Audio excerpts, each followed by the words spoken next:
दोस्तों नमस्कार। स्वागत और अभिनंदन करते हैं आपका कायाकल्प ज्योतिष में। मैं हूं आचार्य एस के तिवारी। आज लेकर आए हैं कुंभ राशि वालों का लाल किताब के अनुसार राशिफल 2026 कैसा रहेगा यह साल आपके लिए। कौन कौन सी सावधानियां रखनी पड़ेंगी, क्या उपाय आप इस साल कर सकते हैं और आपके जीवन में क्या उतार चढ़ाव देखने को मिलेगा, सारी बातें जानेंगे। तो आइए जानते हैं। कुंभ राशि के दोस्तों, साल 2026 में कुंभ राशि वाले यदि सप्तम भाव के केतु से थोड़ा सा बचकर रहते हैं तो फिर साल 2026 उनके लिए खुशियों की झोली भरकर लाया है। बृहस्पति वर्ष 2026 में पंचम, छठे और सातवें भाव में गोचर करेंगे। शनि दूसरे भाव में और राहु प्रथम भाव अर्थात लग्न में रहेंगे। राहु और केतु के कारण आपको चरित्र से उत्तम बना रहना जरूरी है। वर्ष 2026 आपके लिए मिश्रित रहेगा। जहाँ बृहस्पति आपको करियर और दाम्पत्य जीवन में उन्नति देंगे, वहीं राहु और केतु आपसे मानसिक स्पष्टता और आचरण की शुद्धता की मांग करेंगे। शनि आपसे धन और परिवार के मामलों में गंभीरता और मेहनत की अपेक्षा रखेंगे। तो आइए जानते हैं कि कौन कौन से गोचर आपके जीवन में साल 2026 में होने वाले हैं। सबसे पहले बात करेंगे देवगुरु बृहस्पति की। वर्तमान में बृहस्पति आपकी कुंडली के पंचम भाव में है। जून से छठे भाव में गोचर करेंगे। इसके बाद अक्टूबर से सातवें भाव में गोचर करेंगे। पंचम भाव का बृहस्पति नौकरी में अच्छा लाभ देगा, संतान सुख प्रदान करेगा, प्रेम संबंधों में मधुरता बढ़ाएगा और शिक्षा में बेहतरीन उन्नति देगा। इसके बाद छठे भाव का बृहस्पति रोग, ऋण, शत्रु को लेकर मिला जुला असर देगा। बचत व धन प्राप्ति और बचत के नए अवसर भी सामने आएंगे। इसके बाद सप्तम का बृहस्पति दाम्पत्य जीवन को सुखमय बनाएगा, साझेदारी के कारोबार में लाभ देगा और बेहतरीन व्यक्तित्व का निर्माण भी करेगा। यानी कुल मिलाकर देवगुरु बृहस्पति का यह गोचर आपके लिए हर प्रकार से लाभ देने वाला साबित होगा। शनि की गोचर की बात करें तो शनिदेव पूरे साल बृहस्पति के घर यानी दूसरे भाव में स्थित रहेंगे। इसके चलते पैतृक जमीन जायदाद से लाभ मिल सकता है। हालांकि यदि शनि अशुभ हो रहा हो तो यह परिवार में मतभेद भी उत्पन्न करेगा और खर्चों को बढ़ा देगा।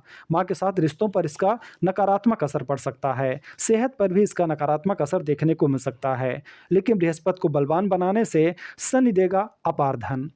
बात करें राहु देव की तो वर्तमान में राहु आपकी कुंडली के लग्न भाव में है और आप अपनी योग्यता से बड़ा पद प्राप्त कर सकते हैं, बशर्ते कि आप अति कल्पना, ओवर थिंकिंग की बजाय प्रैक्टिकल बने रहें और खुराफाती दिमाग न चलाएं।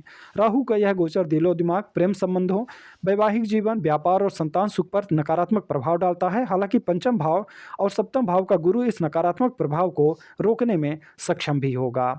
केतु की बात करें तो सातवें भाव का केतु यदि शुभ है तो शुभ, अशुभ है तो अशुभ परिणाम देगा। यह डिपेंड करेगा कि आपकी जन्म कुंडली में केतु किस प्रकार से स्थित होंगे। यदि आपकी वाणी खराब है, मुंह से बार बार गालियां निकलते हैं या वादा खिलाफी करते हैं तो फिर जीवन खराब हो जाएगा। पत्नी और बच्चों को कष्ट होगा, आप शत्रुओं से घिर जाएंगे। नौकरी और व्यापार में भी नुकसान होगा। आपको केतु के उपाय करने होंगे क्योंकि सबसे खराब प्रभाव इसी का रह सकता है। बात करें कुंभ राशि के करियर और व्यवसाय की तो बृहस्पति का पंचम भाव के वृद्धि और रचनात्मकता का होता है।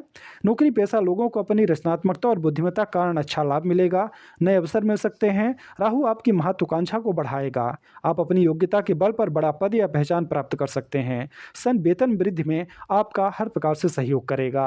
व्यवसाय की बात करें तो सातवें भाव के बृहस्पति के कारण व्यापार या पेशेवर साझेदारी के लिए यह समय बहुत अच्छा रहेगा। नए लाभदायक समझौते होंगे, हालांकि आपको बहुत सोच समझकर आगे बढ़ना होगा।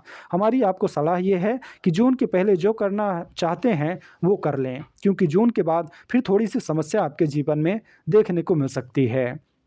छठे गुरु और प्रथम भाव के राहु के कारण आपके गुप्त शत्रु रहेंगे। यह शत्रु आपके व्यवहार और आपकी उन्नति के कारण शत्रुता रखेंगे। बेहतर होगा कि आप अपना व्यवहार सभी के साथ अच्छा बनाकर चलें और ऐसे लोगों से थोड़ा सावधान भी रहें।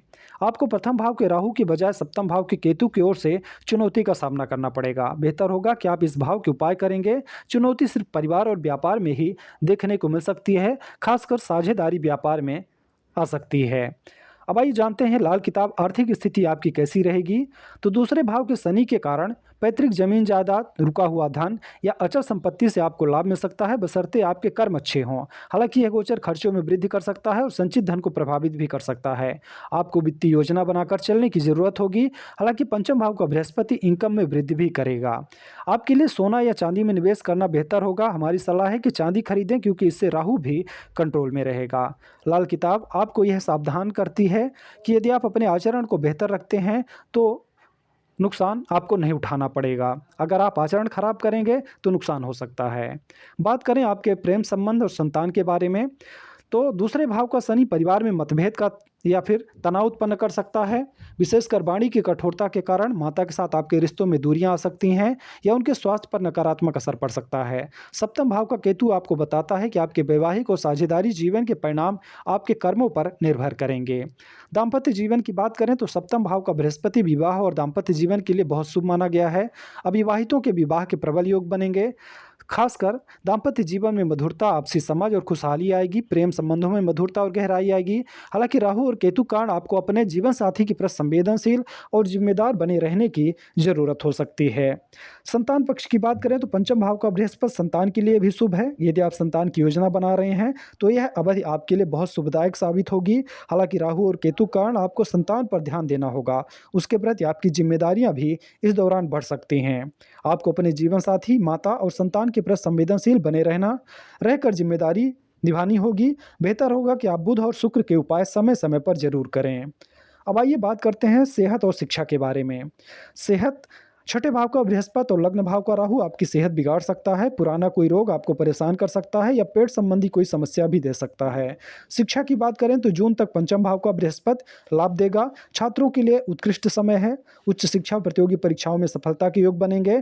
इस समय का उपयोग आप अपनी शिक्षा रचनात्मक परियोजनाओं में वृद्धि के लिए करें, अन्यथा बाद में पछताना पड़ सकता है। उपाय क्या करें? योग, ध्यान और संतुलित आहार से स्वास्थ्य को मजबूत करें। माथे पर प्रतिदिन गोपी चंदन का तिलक लगाएं। अब आइए बात करते हैं कुंभ राशि के लिए लाल किताब के क्या क्या उपाय किए जा सकते हैं।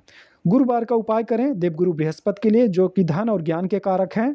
गुरुवार का उपवास करें। उस दिन सूर्यास्त तक नमक ना खाएं। अगर आप उपवास नहीं कर सकते हैं तो भी उस दिन नमक ना खाएं। गुरुवार के दिन में हल्दी का दूध पिएं। नहाने के पानी में 1 चुटकी हल्दी मिलाकर स्नान करें। हल्दी और चने की दाल का दान करें, खासकर जरूरतमंदों को। बात करें शनि, राहु और केतु के लिए क्या करें, तो शनि के लिए पहला उपाय है दही या दूध का तिलक लगाकर 43 दिन तक नंगे पांव मंदिर जाएं। राहु के लिए गले में चांदी पहने या बहते पानी में नारियल बहाएं। केतु के लिए शुक्रवार के दिन खटाई ना खाएं और नित्य केसरिया तिलक धारण करें। अब बात करते हैं कि सावधानी क्या रखनी होगी साल 2026 में आपके लिए। वादों को निभाएं और कोई भी संकल्प ना लें, क्योंकि संकल्प टूट सकता है। जुआ, सट्टा, लॉटरी के चक्कर में ना पड़ें, यानी बहुत जल्द अमीर बनने के चक्कर में ना पड़े, नहीं तो लेने के देने पड़ सकते हैं। व्यर्थ के बोलते रहने से बचें और वाणी पर नियंत्रण रखने का प्रयास करें। ससुराल पक्ष से संबंध अच्छे रखें। ससुराल वालों से बिजली के उपकरण या नीले कपड़े आपको लेने चाहिए। अगर मिल जाए तो मांग कर ना लें। व्यर्थ के तंत्र मंत्र आदि के चक्कर में ना पड़ें। बाबाओं के चक्कर में इस पूरे वर्ष बिल्कुल ना पड़ें, क्योंकि इससे आपका समय और धन दोनों बर्बाद होगा, लेकिन आपको लाभ किसी भी प्रकार से नहीं मिलेगा। आपके लिए खास उपाय है, वर्ष में कम से कम 2 बार शनिवार के दिन 10 अंधों को खाना खिलाएं। यह सिर्फ आपको 2 बार करना है 1 साल में। वर्ष की शुरुआत में ही आप किसी मंदिर में बेल का पेड़ जरूर लगाएं और उसकी देखरेख करें जब तक कि वो बड़ा ना हो जाए। ये उपाय आपके लिए बहुत खास उपाय हैं। इन उपायों को आपको जरूर करना चाहिए। इसके साथ ही अगर आपकी जन्म कुंडली में शनि कमजोर स्थिति में है तो आपको नीलम जरूर धारण करना चाहिए। नीलम धारण करने से आपके जीवन में जो भी परेशानियां हैं कम होंगी और जो आने वाली हैं वो भी कम अवस्था में आएंगी। आप नीलम के लिए हमसे भी संपर्क कर सकते हैं। आप नीलम ले भी सकते हैं। तो ये जानकारी थी 2026 का राशिफल कुंभ राशि वालों के लिए। आपको कैसा लगा आप हमें कमेंट करके ज़रूर बताएं।